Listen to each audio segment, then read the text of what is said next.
Welcome back to the Cricket Fixes podcast. I'm super excited about my guest today. Casey Stevens is a spiritual psychologist, and we are talking about the dance between spirituality and anger. And I'm really excited to talk about this. Casey, welcome to the show. Oh, thanks so much for having me, Christa. It's so delightful to be with you.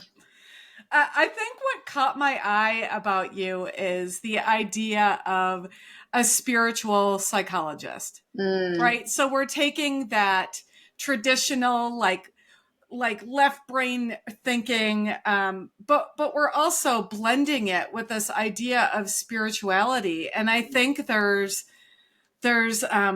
confusion, curiosity around what that means. So why don't you just kick us off with a little bit about your background and how you came to that title even? Yeah. Well, as many things are, it's the circuitous path, right?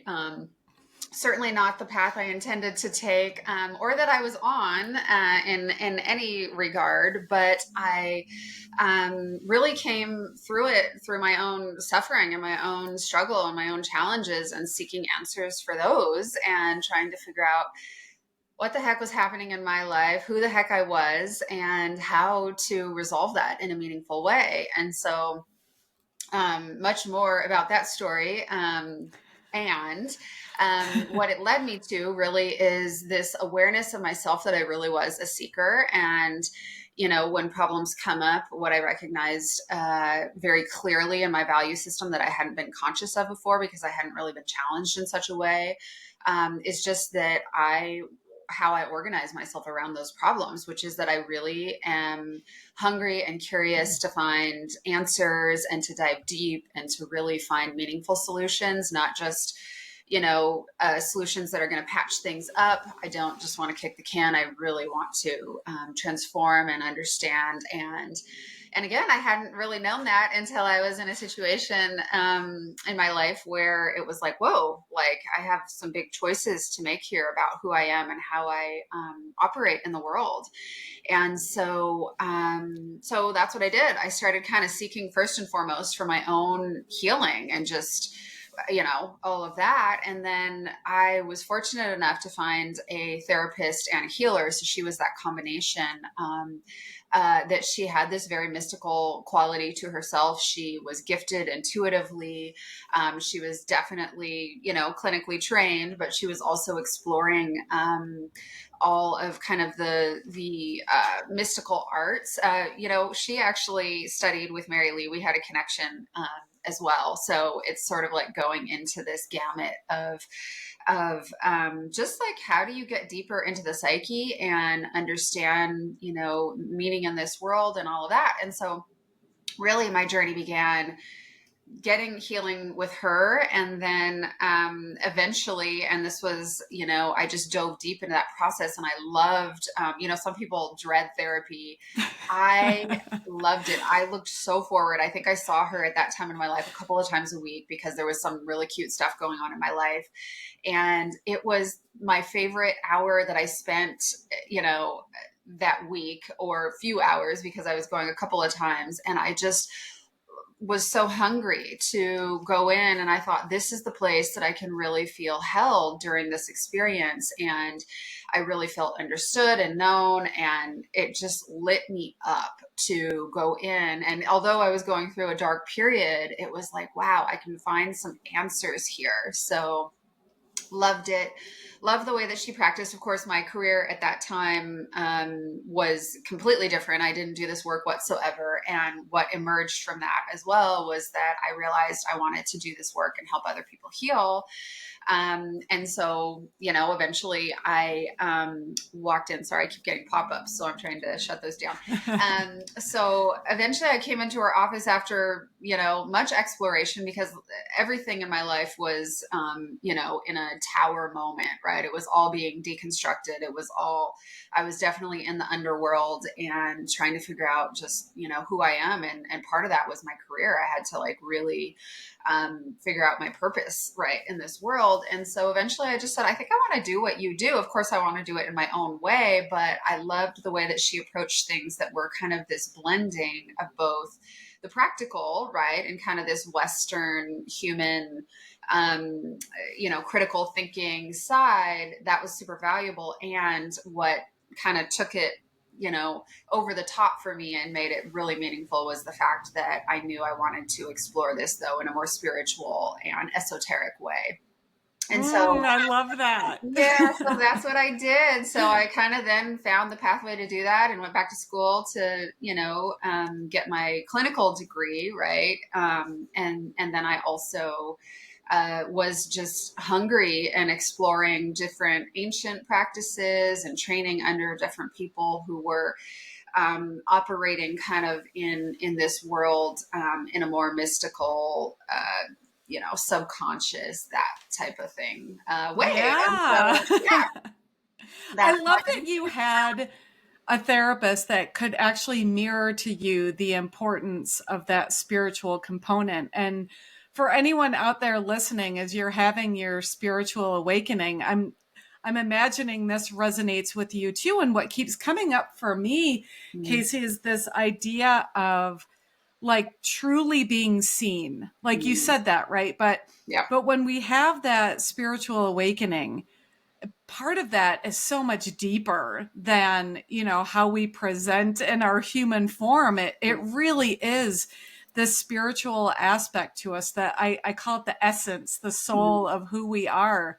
So I love that you're bridging that together. And I'll make sure that there's a link to your website because your credential list goes on and on. And before we started this episode, Casey and I realized we have a shared connection. We both studied under Mary Lee LeBay up in the Seattle area at Bastyr University. So I love that it's like, oh yay, some of my, even from a different cohort, we're kind of coming together and bringing together this spiritual aspect to very real healing, which I think is a great segue to the topic today. I really want to talk about this dance. I call it a dance because it is of spirituality and anger. And I'll just preface it by saying, I'm showing up angrier than I'd like to be in the world right now because I am angry. I'm angry at what's happening with our country and politically. And I'm noticing that that's in conflict with a lot of the messaging that we get from the spiritual world, the awakened world, which is, it's quite frankly, sometimes it can be a little too much butterflies and rainbows. So what I really want to talk about today, and I want to hear your expertise on how we hold space for both and how we navigate those feelings with knowing that we are on a journey to be more compassionate, empathetic, and take a more loving, kind approach in our work and in the world. So I'll drop that there and let you start with your thoughts.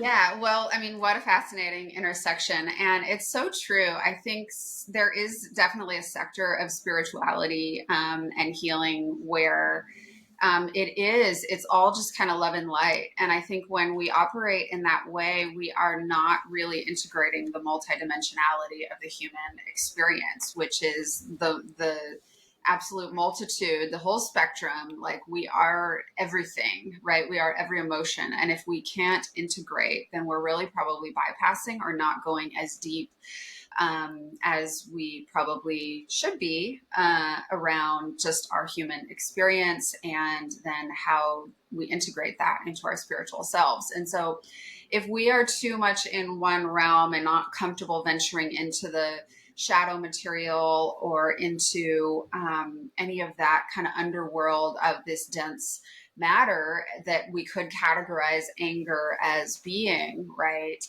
Or any other, heavy, denser consciousness, then we're really kind of missing the integration of the whole self, right? So we have to be able to hold space for all of those parts. Otherwise, we're not really healing. We're just bypassing. We're just setting, frankly, ourselves up, I think, for failure, right, in terms of confronting any real world situations when those emotions are activated inside of us and we are ill-equipped to actually handle and process them in a meaningful way. They're an important part of our human experience, and we have got to incorporate this kind of dense matter because it's part of who we all are, whether we repress or suppress or whatever we do around that, bypass any of those things, right? It's definitely a natural part of the human experience, and therefore we have to learn to be with it, understand it, and integrate it, right, in a way that will actually help us to move through life and frankly, to get back to those just more evolved emotions that we want to be experiencing, right? It's like holding the enormity of all that is the human experience is so essential, I think. So, yeah. What are your thoughts on it?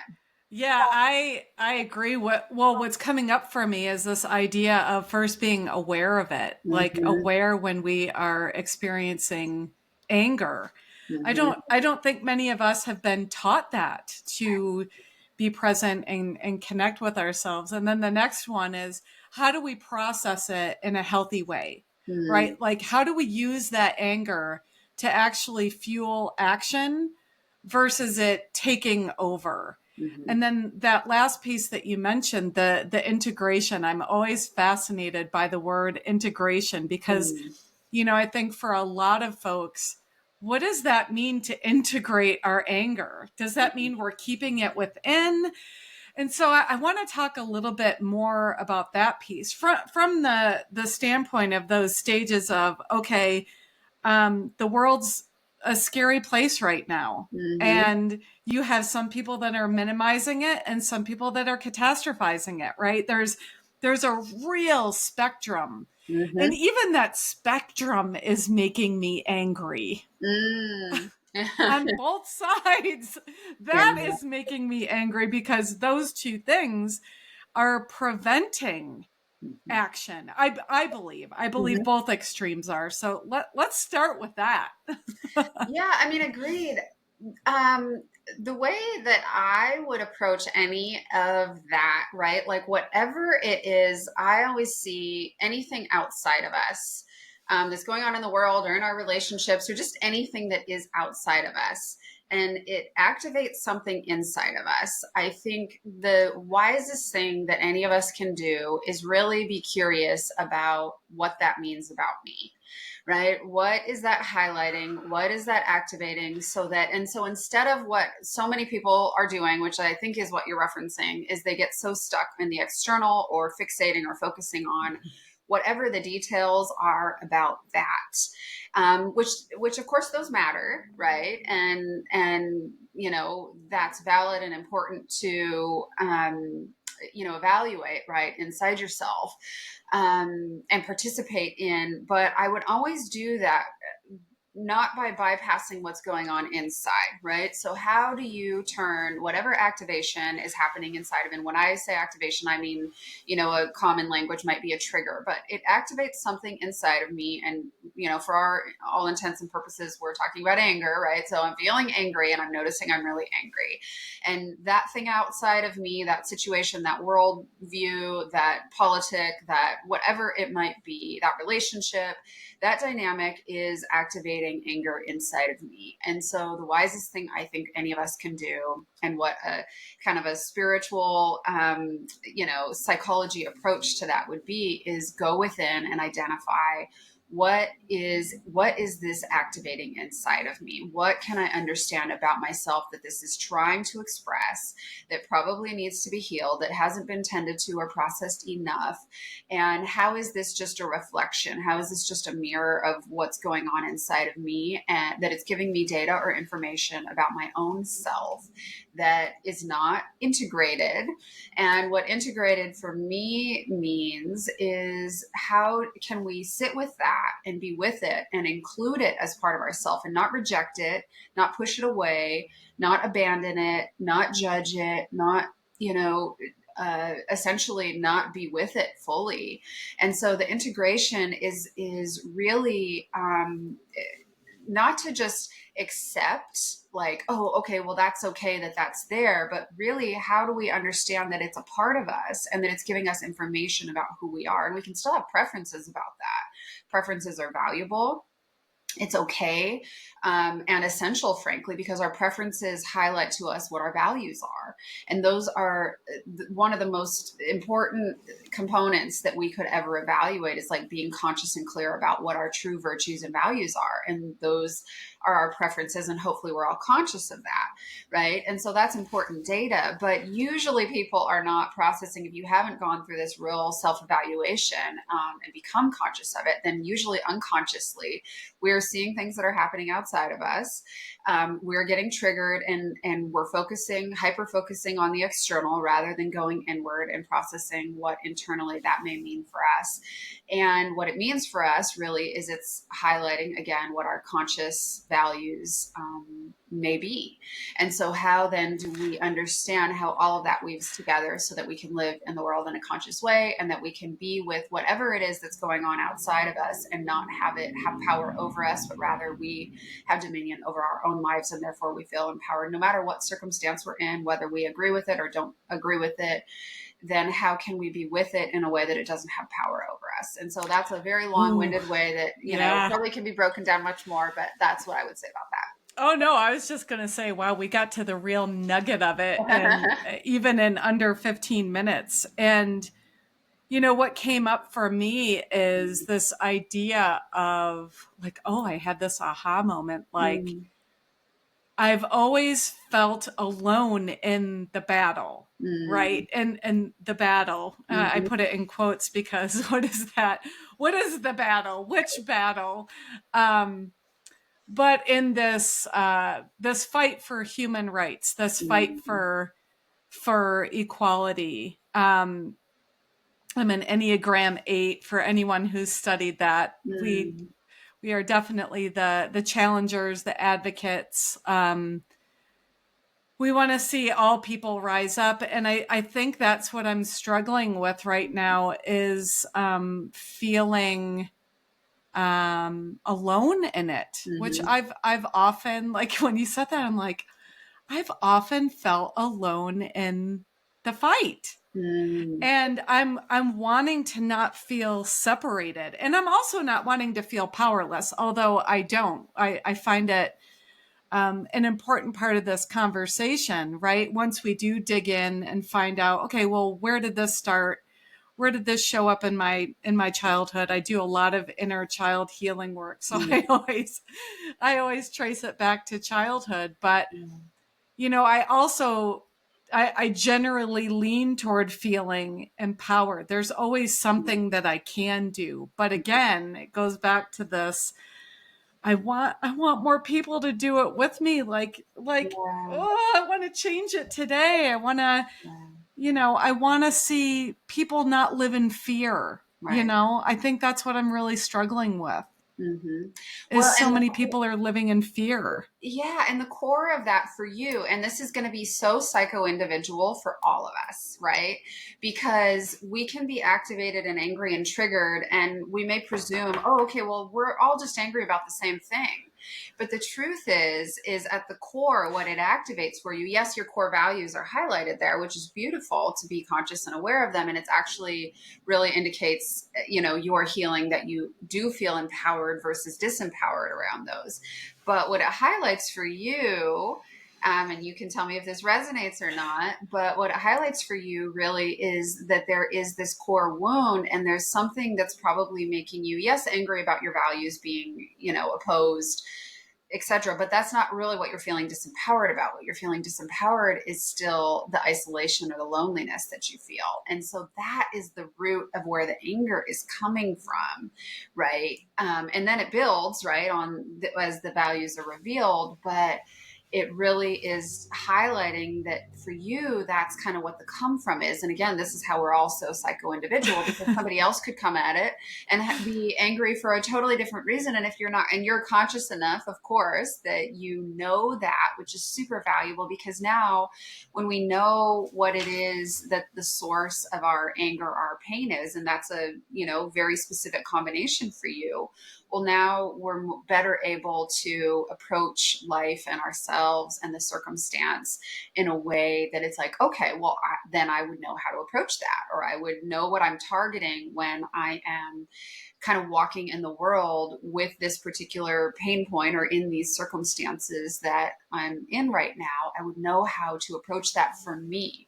And for somebody else, it may be slightly different. But I mean, even for you, it's like, okay, well, having this podcast and coming together, sitting here with me, right? It's like, okay, well, now you're already in unison, and that's building. And then you have this community because you're broadcasting, and that's probably part of who your kind of essence is too, as a broadcaster. So you're bringing people together, and it's like that becomes the medicine. And to be mindful that you're in participation with the medicine is so beautiful for you. And how does that tend to the awareness that part of what the core wound is, and part of what the anger is the loneliness and the isolation that I feel. Okay, well, what's the antidote, and how am I participating in the antidote?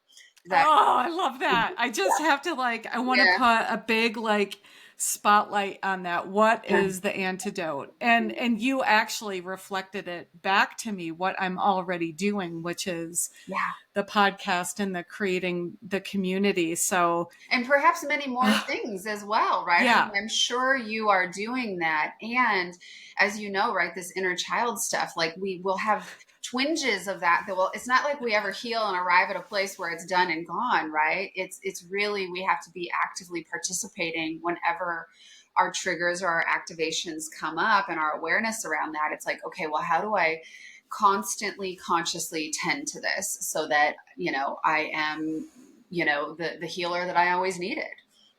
Yeah, I love this conversation so much. It's really what it's bringing to me is the anger can actually be a catalyst to the spirituality, to deepening the spirituality, understanding where that came from, and then taking the action to really put the energy into our values and acknowledge them, right? I hope others listening are having these aha moments too, because even having that reflected back to me is giving me ease. It's giving me yes, okay, we got this. And so it's really interesting. And it's a beautiful full circle, kind of plan that you've outlined there. And I want to touch on now this idea of spiritual bypassing. We hear this phrase a lot.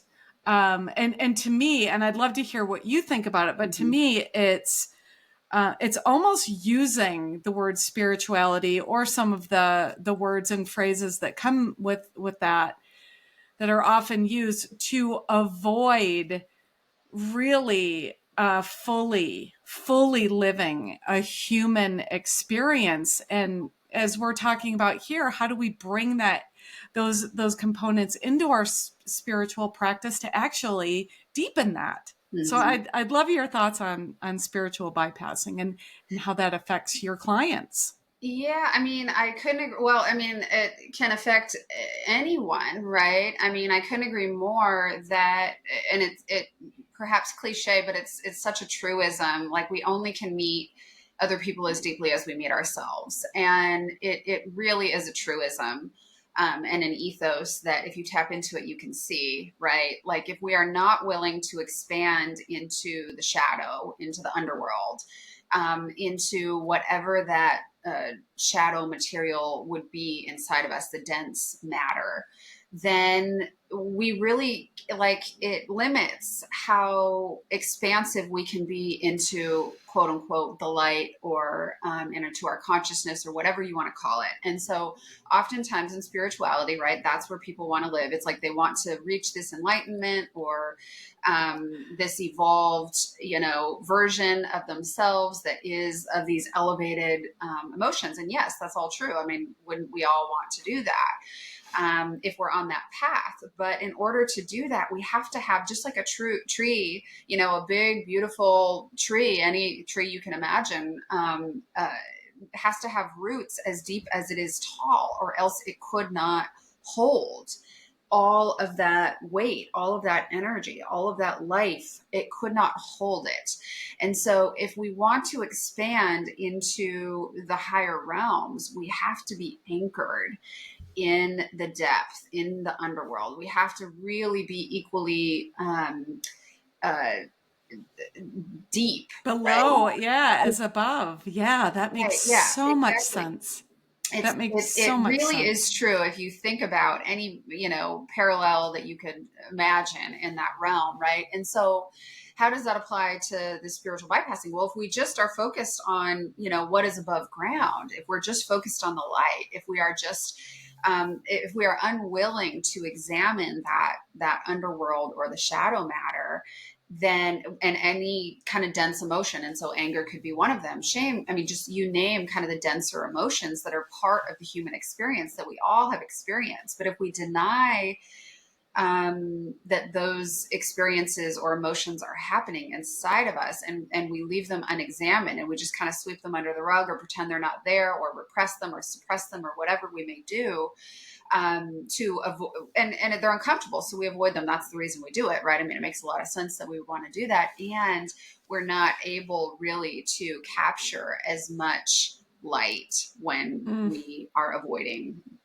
going into that underworld. And so it's so essential, really, to understand that the full spectrum is being able to be with all of it. And if you really want to reach, you know heights in your spirituality and your connection, if we haven't really anchored those roots and examined that Ugh. underbelly of our psyche and ourselves and our inner child, and all of the layers that may be comprised of, then we will limit our availability to really go, to those heights. And so what happens in bypassing, right, is exactly that. We avoid it, and we just focus on the love and light, the positive aspects. Or we may start to try to stretch, and we'll get blown out, because we don't have the capacity, we don't have the bandwidth, we don't have um, the tolerance, right? This window of Yeah. tolerance inside our minds, our body, our spirit, our nervous system. We don't have that window of tolerance to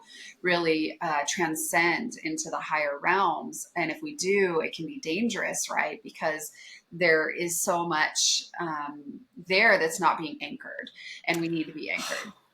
This tree analogy is like the best, because the way I'm seeing it is like, if we don't dig into those roots, if we don't go into the darkness and explore that, and have that as an anchor from which to grow, Mm-hmm. if we just imagine a tree that doesn't have deep roots, that keeps going higher and higher, the wind's just going to come over and knock it out. So Mm-hmm. like, this really is super helpful and makes sense. So Well, and when we only focus on what we're conscious of rather than the subconscious material, right? I mean, it's like we have to really explore the subconscious, which is actually the majority of as you and I both know, the majority of our psyche is comprised of this subconscious. And so we have to bring that subconscious material to the surface hmm. and become conscious of it. Because if we're just operating from this 5%, right, of what we think we know, then we will be so limited in terms of the majority of what we are comprised of, and how that stacks throughout our life and all time and space, throughout different lifetimes, if you believe in that, right, which I do, of course. Yeah. And so how that compounds, and if we leave that unexamined, then we're really ill equipped to venture very far at all. And so that's to me what bypassing is, and which is why it's so essential to explore and examine all of that shadow matter, all of those uncomfy emotions, all of that repressed memory, or suppressed memory, or just subconscious material, right? That we need to become aware of. Oh, I love that. So I've done a lot of hypnotherapy on myself with others. Yeah. I've done a lot of plant medicine to help tap into those subconscious, patterns and wounds. What are some other ways that you would recommend people tap into that subconscious element and not just stay at that surface? Well, I think it's curiosity. I always think the first step to any healing journey and transformation and awakening, whatever you want to call it, spiritual awakening, the first step is always becoming conscious, right? So how do we do that? We start to be curious about patterns and dynamics that are cycling and recycling. And usually that's going to show up in areas of challenge in our life. It's like, what problem do I keep having again and again and again? Maybe the characters are different, the situation is different, but the dynamic and the underlying process is the same. I personally believe that we come in to this life and we have assignments, like human assignments that we're meant to overcome in this life. And so you'll know what yours is because it's the same problem or the same challenges that you've had over and over and over again with different people, new characters, new situations, but they have just repeated. And really it's when we decide to examine that and say, like, hey, like, I'm the source of all of this. Like, I'm the common denominator. This challenge that's happened in my life has happened over and over and over. And instead of feeling victimized by it and again, externalizing, pointing the finger outward, Yep. really, how do I turn my attention inward and say, I've actually been the common denominator in all of these things. And so what is it that my soul is trying to teach me? What is it that it's desperately trying to learn or overcome? And what's the opportunity that I haven't taken advantage of because I wasn't clear that that's what was happening, right? And so it's a great place to start, right? And I think it's always helpful when we have somebody who holds us in a container. It's why I do this work. I've done so much of this work where I've been the one being held in a container again and again and again, right? Because Sure. it's the only way. Like, we don't know what we don't know. We're not conscious of what we can't see ourselves clearly. So to have somebody hold us in a container that's larger than we are, so that we can become conscious of who we are inside of that. And of course, it has to be a safe container and all of those things. But I think is the best way to go through healing, right? Is having somebody who's walked before you, who can see more clearly than you because they're objective, and they can lovingly reflect to you what you can't really see yet in yourself. Is a beautiful way to do that. And so there's so many different modalities to go about doing that. But essentially, it's really like, how do I choose that even what I don't know, I want to become aware of?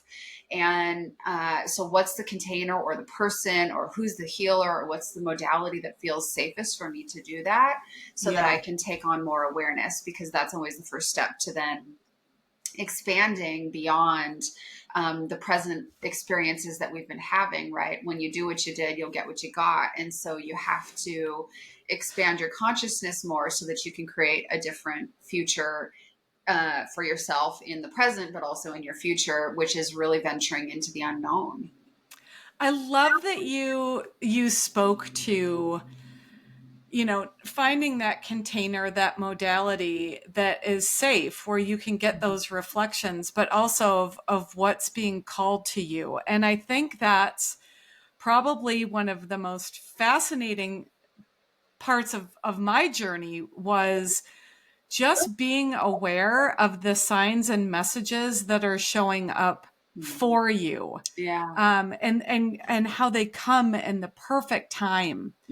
And the other thing that's coming up is like how to get out of our head and drop into our body and feel when we are being guided towards something. Like I remember I'll tell it in another podcast episode, but how I came to the hypnotherapy certification program is a fucking wild story. Oh, really?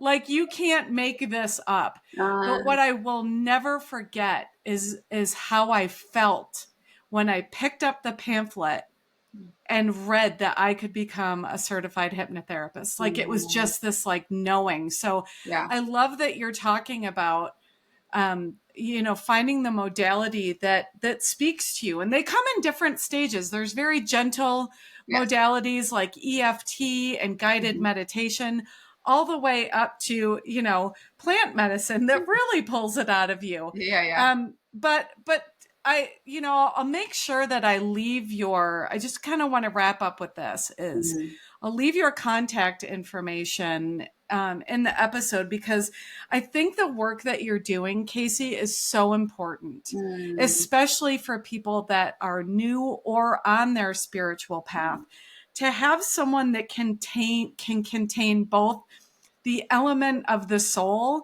and the element of the humanness is really important. And that's why I wanted to connect with you for this episode. And I'm sure we'll come up with a whole bunch of other topics we can speak to as well if you'd like to join me again. But anytime, I would love it. Yeah, I've really appreciated this. So is there like one little takeaway you want to leave with the listeners on kind of tapping into themselves, that deeper knowing? Yeah, I mean, I think you bring up really a good point that really we didn't tap into yet, but it is, and I would even argue. I mean, I've done a lot of Joe Dispenza's work.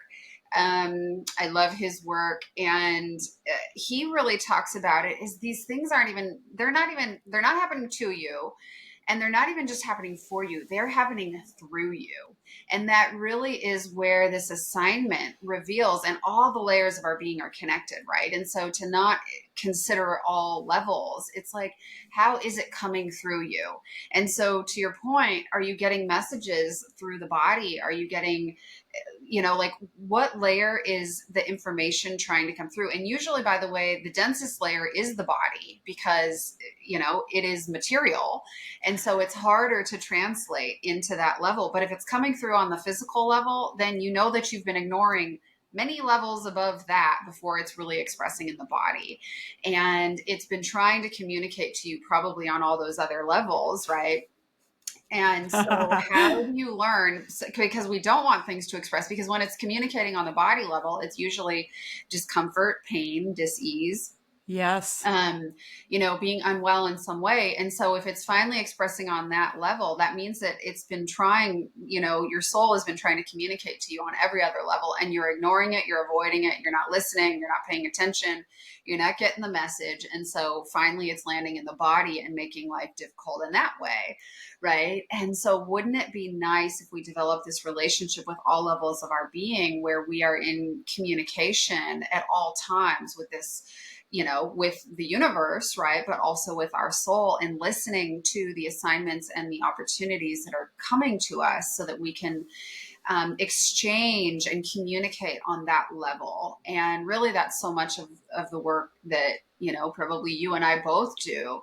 But I can certainly say, right, it's like teaching people to listen to the messages that are coming through, so that it doesn't have to express itself in a dysfunctional way, or it's not disruptive to your life in some way.